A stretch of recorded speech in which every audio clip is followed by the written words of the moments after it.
that CRISIL rating sees going ahead for India Inc. That said, for the first half, they do see some amount of resilience coming in. Largely, that's what the outlook is as far as CRISIL is concerned. But let's put the focus then on the monthly auto sales numbers that we've been seeing trickling in. Escorts is the one in focus. They've come in with their September auto sales figures, not just for the month, but of course, this gives us an idea of the full quarter and the first half of the year as well.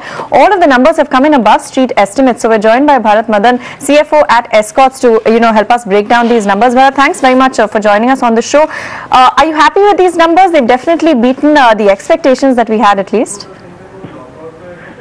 Yeah, I think we had actually already given the guidance that the second quarter is not going to be great this time because the high base effect of last year coming from the GST provision and then the shifting of the festive season this time to third quarter. So I think given that scenario, I think we think the numbers which we delivered is a decent number. I think we are much better than ahead of the industry growth, I think in the first 6 months. And we expect the trend will continue going forward too. All right, talk to us in particular about exports, because this is where we've seen resilience come in, at least in the last half year or the last year or so. This was a space that was lacking in the past, and now we've seen some sort of sustained pickup. Would you agree with that? And if you could break down which geographies, which markets you are seeing the most traction in? Yeah, I think export this time we had given an indication that we should be targeting 50% sort of growth because Scenarios is not a very high number for us, so it's still a very low base for us. So I think this year so far we had not really done much in India on export. If you look at the numbers, I think the growth for the first 6 months has been only about 13-14%, which is not very high. Though I think we're looking at a much larger growth coming in, and there's some orders of the pipeline which are likely to mature in the second half. So overall, we think still we should be able to deliver, I think, the number which we really targeted this year to be. And geography-wise, I think it's all spread out. I think it's major numbers coming from the Southeast Asian countries, Africa, and also some exports to Latin America and America. So these numbers are looking some good now. It's a pickup is happening in these numbers. So let's see. All right. So clearly it is spread out. No particular geography then where you are seeing increased traction, or at least looking ahead, which you are betting on really to drive the export growth? No, I think it's generally spread out. So it's not something which is particular any specific geography. I think it's all spread out, and I think in wherever we are actually exporting, and it's 60+ countries we are exporting, and we're seeing traction happening in many of these countries now.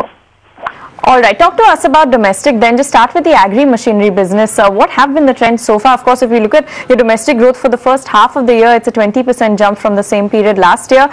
Any particular trends that you're seeing jumping out here as far as domestic growth goes now that you have, the clarity of the first half of the year behind you?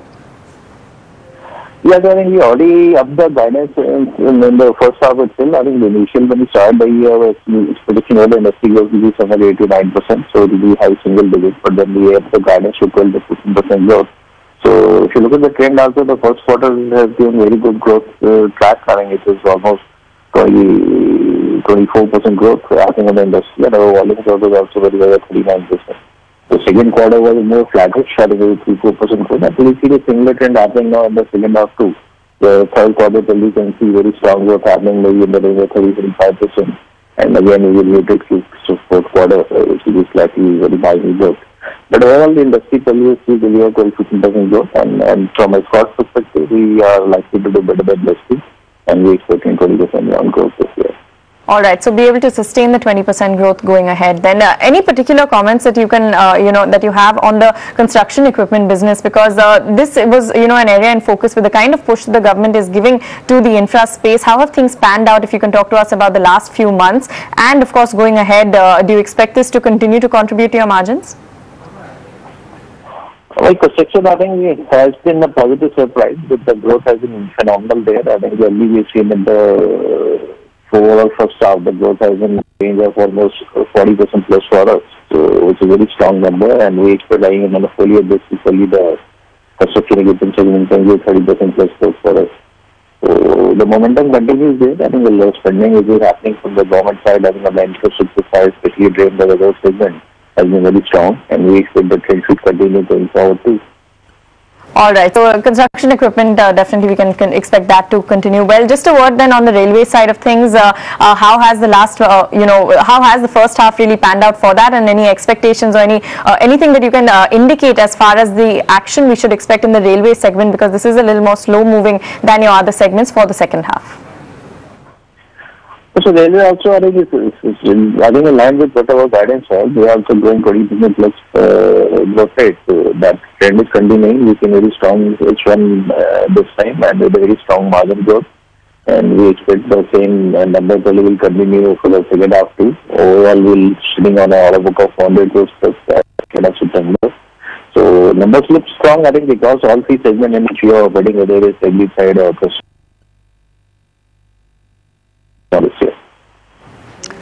All right, fair enough. We leave it at that. Thanks very much. That's Bharat Madan, Group CFO at Escorts. A good set of numbers. Obviously, construction equipment is where we are seeing a fair amount of traction. Expect that segment to continue to grow at least 30%, and overall expect a 20% growth rate to continue for an Escorts. In fact, keeping it with the auto space, then we have Nico